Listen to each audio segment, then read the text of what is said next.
नमस्कार बंधुरा आमी सुतोपार कथाते आजके कि निये एसेछि देखो दुर्दान्त टेस्टी एक रेसिपि। एटा होच्छे पाट शाक दिए माछेर डिम दिए भाजा।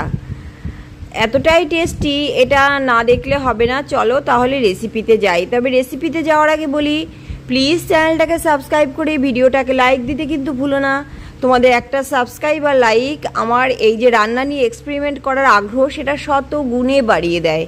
এই দেখো এর জন্য আমার দরকার পাট শাক। পাট শাকগুলোকে আমি ভালো করে বেছে ধুয়ে তারপরে কেটে নিচ্ছি।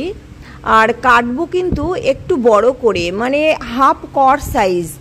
এক কর হলেও চলবে, কিন্তু তার থেকে ছোট হলে কিন্তু চলবে না। আমি সবই হাফ কর সাইজে কেটে নিচ্ছি। এই যে এই কটা নিয়ে এসেছি, আরও কিছুটা রয়েছে, সবটা আমি নিয়ে আসছি। আর পাট শাকগুলো বেছেছি তো অন্যরকম করে, সেইটা তোমাদের দেখানোর আগেই আমি এগুলো কেটে ফেললাম। দাঁড়াও আমি তোমাদের পরে দেখিয়ে দিচ্ছি। বাছাটা বাজার থেকে তো কিনে এনেছে পুরো গাছ শুদ্ধ, যাকে বলে, শুধু গোড়ার শিকড় থাকে না। এই যে দেখো শাকগুলো, শাকের হচ্ছে বোটা থেকে ছাড়িয়ে নিয়েছি পুরো, আর কিচ্ছু না। এই যে পাতাগুলো একদম খুলে খুলে নিয়েছি বোটা থেকে, ব্যাস আর কিচ্ছু না, শুধু পাতাটুকু নিয়েছি আর কিছু না। এবার এইগুলো সবগুলো একসাথে কেটে নিচ্ছি। কেটে নিয়ে ওদিকে আমি কিন্তু কড়াই বসিয়ে রেখেছি। এই দেখো কয়টুকু করে কেটেছি। কড়াইটা গরম হওয়ার জন্য বসিয়ে দিয়েছি। আর এদিকে আমি নিয়ে আসলাম মাছের ডিম। মাছের ডিমটাকে এবার কেটে টুকরো টুকরো করতে হবে, কিন্তু আমি আর হাত লাগাবো না। হাতে মাছের ডিম লাগাতে ঠিক ইচ্ছে করে না, সেই কারণে বাটির মধ্যেই আমি কাইচি চালাচ্ছি এরকম করে। এবার এর মধ্যেই দেখবে আমি মাখিয়েও নেব কাইচি চালাতে চালাতে। এতে কি হবে, মাছের ডিমটা টুকরোও হয়ে যাবে আর মাখানোটাও হয়ে যাবে। ডিমটা যেহেতু গোটা রয়েছে তাই আগে একটু কেটে নেই, তারপরে লবণ হলুদ দিয়ে মাখাবো, একসঙ্গেই সবটা হয়ে যাবে। এই দেখো ছোট ছোট হয়ে গেছে কিন্তু অলরেডি। এইবার এর মধ্যে দিয়ে দিলাম আমি কিছুটা লবণ। লবণটা কিছুটা বলতে পরিমাণ মতন লবণ আর হলুদ, এই দুটো দেব। দিয়ে আবার কাইচি আবার ওরকম করেই চালাবো। এবার কাইচি ওরকম করে চালালেই দেখবে পুরো টুকরো টুকরো হয়ে গেছে, হয়ে তো গেছে। এই দেখিয়েই দিলাম। আর দিলাম একটু গোলমরিচের গুঁড়ো। গোলমরিচের যে গোটা যে দানাগুলো যখন দাঁতে পড়ে খাওয়ার সময়, ওটা খুব ভালো লাগে খেতে। এবার দিয়ে এবার ডিমটাকে পুরো আবার কাইচি দিয়ে দেখো ওরকম করে, ওই দেখো কেমন টুকরো হয়ে গেছে। এবার এইভাবেই ডিম তো আবার হয়ে গেল, ডিম লবণ হলুদ মাখানোও হয়ে গেল, ডিম কাটাও হয়ে গেল। ওদিকে কড়াই গরম হয়ে গেছে, কড়াইতে দিয়ে দিলাম ওই 1.5 থেকে 2 চামচ মতন তেল, 1.5 চামচ মতনই হবে। এবার এই তেলের মেনলি হচ্ছে ডিমটাকে ভেজে তুলবো।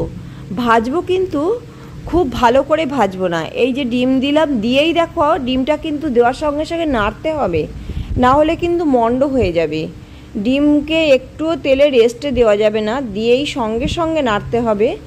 এইটাকে ভাজবো হচ্ছে 75% অবধি ভাজা হবে, মানে হাইয়েস্ট 80 অবধি, 80-র উপরে উঠবে না।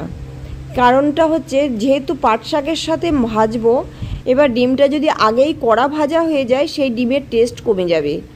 আর ওই যে দুটোর কম্বিনেশনে যে টেস্টটা সেটা অনেকটাই কমে যাবে। সেই কারণে একটু খেয়াল করে ডিমটা ভাজতে হবে। ডিমটার কিছুটা ভাজার পরে উপর থেকে দেখো একটু তেল দিয়ে দিলাম, যাতে সহজে ডিমটা একটু ছেড়ে ছেড়ে যায়। ওই হাফ চামচ পরিমাণে তেল উপর থেকে দিলাম। অবশ্যই তেল কিন্তু সর্ষের তেল, অন্য কোনো তেল দেব না।